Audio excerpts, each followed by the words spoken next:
कपोत और बहेलिये की कथा कहानी। महाशिवरात्रि की कहानी। प्राचीन काल में एक क्रूर और पापात्मा बहेलिया रहता था।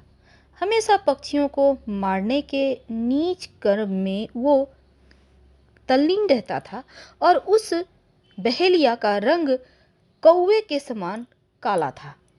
उसकी आकृति ऐसी थी, इतनी भयानक कि सभी उससे घृणा करते थे। लाल लाल आंखों को देखकर तो बच्चे क्या, बड़े बुजुर्ग भी डर जाते थे। तो वह दुष्ट नित्य प्रातः ही उठकर वन में जीव हत्या के लिए निकल पड़ता और पेड़ की डाल में बैठे हुए पक्षियों को और छोटे मोटे पशुओं को अपने पैने बाणों से मार देता था। कभी भी यह क्रूर कर्म करते हुए वह धर्म अधर्म की चिंता करता ही नहीं था।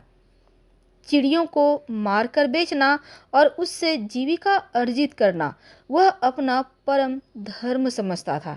एक दिन की बात है कि वह पक्षियों की खोज में वन में फिर रहा था। फिरते फिरते उसे शाम हो गई और उसी समय जोर की आंधी उठी। आंधी का वेग इतना तेज था कि वृक्ष लड़खड़ा कर गिरने लगे और ऊपर बैठे पक्षी भी त्रस्त होकर नीचे गिरने लगे। तो आंधी के साथ ही आकाश में मेघों का भयानक गर्जन होने लगा। थोड़ी ही देर में चारों तरफ से बिजली चमकने लगी और मूसलाधार बारिश होने लगी। तो थोड़ी ही देर में चारों ओर पानी भर गया और तेज हवा के कारण कड़ाके की सर्दी हो गई। अब उससे बहेलिया का सारा शरीर कांपने लगा। घबराकर इधर उधर कोई आश्रय ढूंढने लगा, लेकिन उसे कहीं भी कोई सहारा दिखाई नहीं दिया। चारों ओर पानी ही पानी भरा था और उसके ऊपर तीव्र वायु सन्न सन्न करके बह रहा था। तो उस क्रूर बहेलिये को भी उस निर्जन वन में डर लगने लगा। कहीं छिपने का विचार करके आगे भागा वो। थोड़ी दूर जाने पर एक कबूतरी पेड़ की जड़ पर बैठी दिखाई दी। वह शीत के कारण कांप रही थी। तो बहेलिये ने तुरंत ही उस कबूतरी को पकड़ लिया और पिंजरे में बंद कर दिया।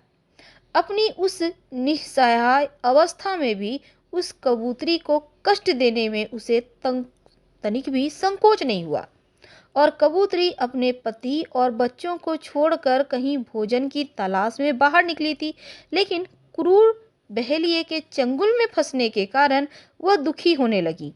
पति और बच्चों को याद करके विलाप करती हुई बोली, हे क्रूर बहेलिये, मुझे छोड़ दो। देख, मेरी याद में मेरे पति और बच्चे दुखी होकर रोएंगे। मुझ निस्सहाय पर दया कर। बहेलिया ने कबूतरी की करुण पुकार पर तनिक भी ध्यान नहीं दिया और वह सीधा बढ़ता गया। कुछ दूर पर ही मेघ के समान नीला एक उसे वृक्ष दिखाई दिया। वह उस वृक्ष के नीचे रुक गया और वहीं पिंजड़ा रखकर आराम करने लगा। थोड़ी ही देर में आकाश से बादल हट गए, तारे दिखाई देने लगे। रात हो चुका था, हवा का वेग भी कम हो गया, लेकिन सर्दी फिर भी बहुत थी। तो बहेलिया उस डरावनी रात को अपने घर लौटने का साहस कर ही नहीं सका और वहीं वृक्ष के नीचे बैठ गया। सोते समय कहने लगा, हे वृक्षराज, तुम पर जो देवता रहते हैं, मैं उन्हीं की शरण में हूँ, वे मेरी रक्षा करें। यह कहकर बहेलिया पत्तों का बिछावन बिछाया और एक पत्थर पर सिर रखकर लेट गया। उसी वृक्ष पर पिंजरे में बंद कबूतरी का पति कबूतर रहता था। जब काफी रात बीत जाने पर भी कबूतरी नहीं आई, बच्चे भूख के कारण बिलखने लगे, तो कबूतर ने दुखी होकर कहा, हाय, कैसी भयानक रात है, अभी तक मेरी प्रिया घर नहीं आई। न जाने वह इस समय कहाँ भटक रही होगी। हाय विधाता, कहीं उसके ऊपर कोई विपत्ति तो नहीं आ गई, क्योंकि प्रिया के बिना आज मेरा घर सूना दिख रहा है। अब गृहस्थ का घर पुत्र पौत्र पुत्र वधू और सेवकों के होने पर भी अपनी भार्या से हीन ही लगता है, खाली लगता है। तभी तो श्रेष्ठ व्यक्ति पत्नी से हीन घर को घर नहीं कहते। भार्या से हीन घर तो निर्जन वन की तरह लगता है और वह सदा चित्त यानी हृदय को पीड़ा ही पहुंचाता है। हाय, यदि मेरी प्रिया लौटकर आज नहीं आएगी तो मैं भोर तक जीवित नहीं रह सकूंगा।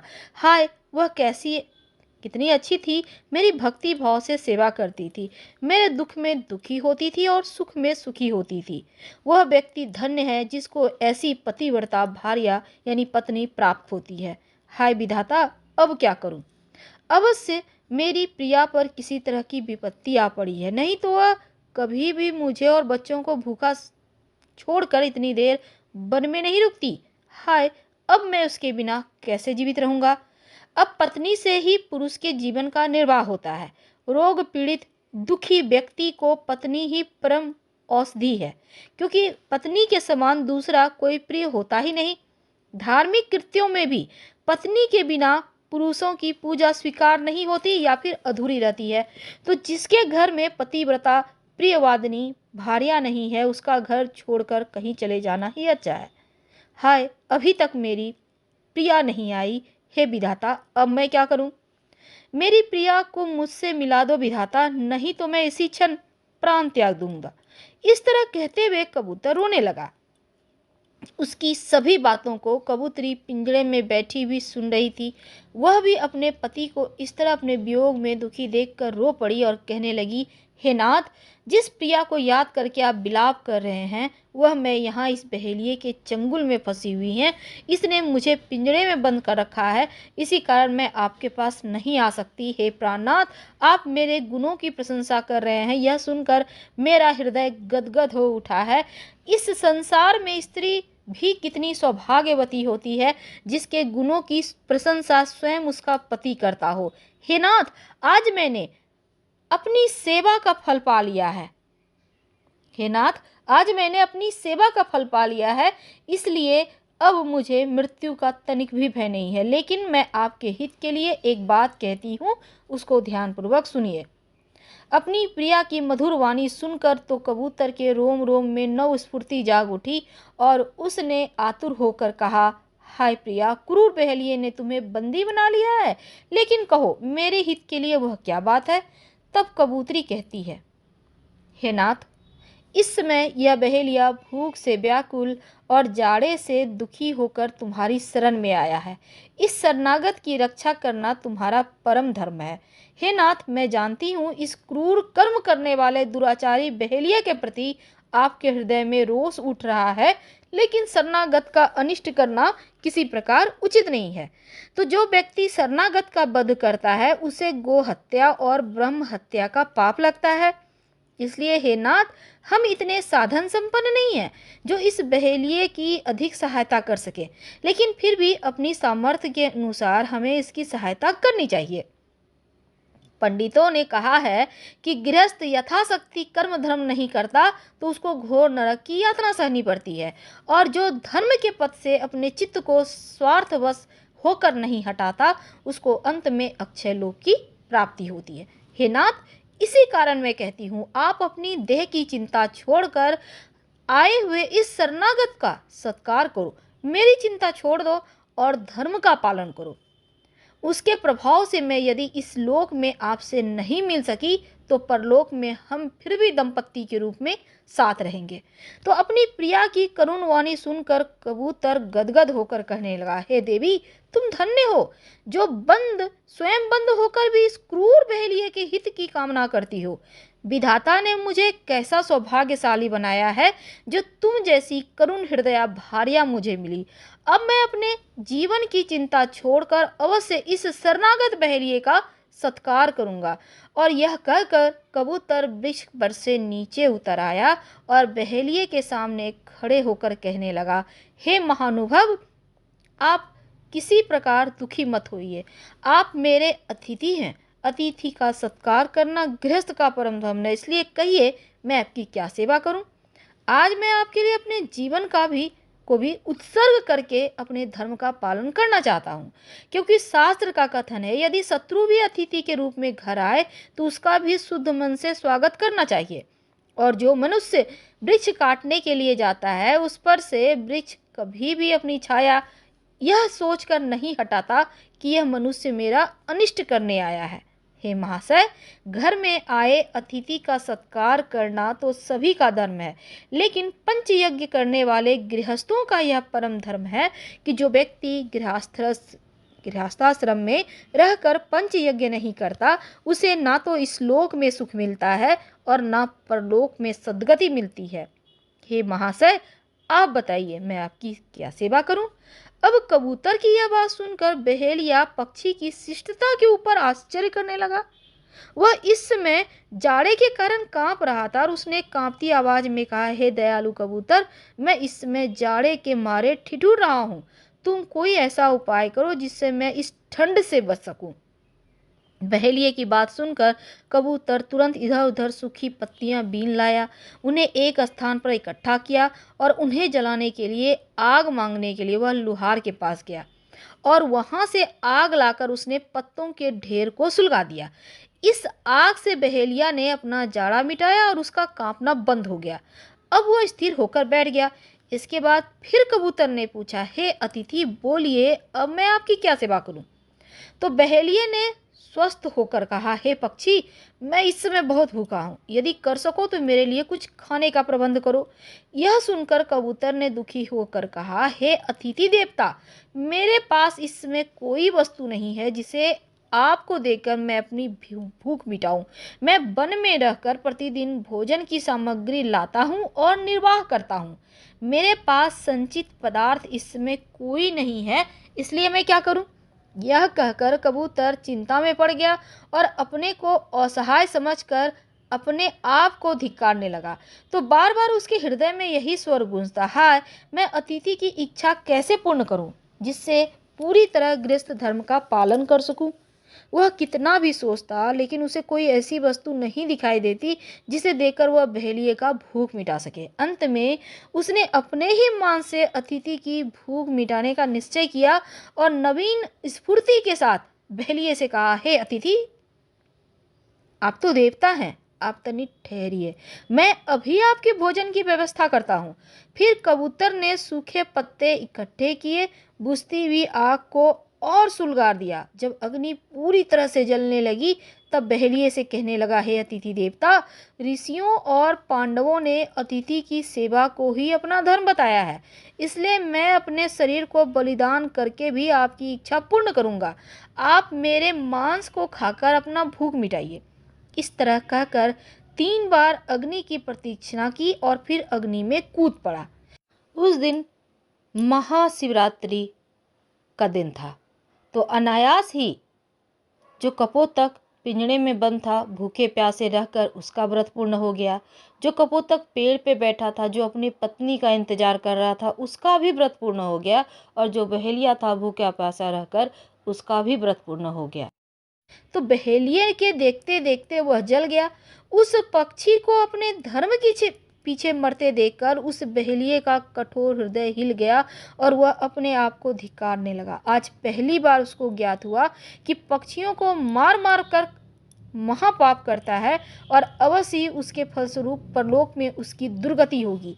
तो अपने पापों का प्रायश्चित करता हुआ वह कबूतर की मृत्यु पर रोने लगा और कहने लगा, हाय, मैं मनुष्य होकर कैसा पापी हूँ, कैसा अधर्मी हूँ। मुझे अवश्य ही कभी इस जीवन में सुख शांति प्राप्त नहीं होगी और मृत्यु के पश्चात यम के दूत भयानक क्रूरता के साथ मेरे शरीर को जलती अग्नि में तपाएंगे। हाय विधाता, अब मैं क्या करूं? जब कबूतर ने मेरे लिए अपने प्राण त्याग कर दिए, तब मैं भी अपने इस पापी जीवन को नहीं रखना चाहता। मैं भी इसी अग्नि में जलकर अपने प्राण त्याग कर दूंगा। यह निश्चय करके वह बहेलिये ने कबूतरी को अपने पिंजड़े से निकाल दिया और उसी क्षण लग्गी, सलाका, पिंजड़ा आदि सभी सामानों को फेंक दिया। कबूतरी निकल कर अपने पति के लिए शोक करने लगी और रोते हुए कहने लगी, हे नाथ, आप चले गए, मुझे अनाथ विधवा बनाकर यहाँ छोड़ गए। अब इस संसार में मेरा क्या आधार है? विधवा स्त्री अनेक पुत्रों के होने पर भी दुखी रहती है। हे प्राणनाथ, आपके बिना मैं एक पल भी जीवित रहने की कामना नहीं करती। पिता, पुत्र, बंधु, बांधव, परिमित सुख देते हैं। स्त्री को अपरिमित सुख देने वाला पति के सिवा और कोई नहीं है। पति ही स्त्री का एकमात्र आधार है। इस तरह विलाप करती हुई कबूतरी भी बहेलिए के सामने ही जलती आग में कूद पड़ी और अपने पति के साथ जल गई। दूसरे ही क्षण बहेलिए ने आश्चर्यचकित होकर देखा कि कबूतर और कबूतरी दिव्य पुरुष और स्त्री के रूप में इंद्र के विमान में बैठकर स्वर्गलोक की ओर चले गए हैं। अब तो अपने पापी जीवन को और अधिक धिक्कारते हुए वह बहेलिया वहां से चल दिया और उसने सदगति प्राप्त करने के लिए तप करने का निश्चय किया।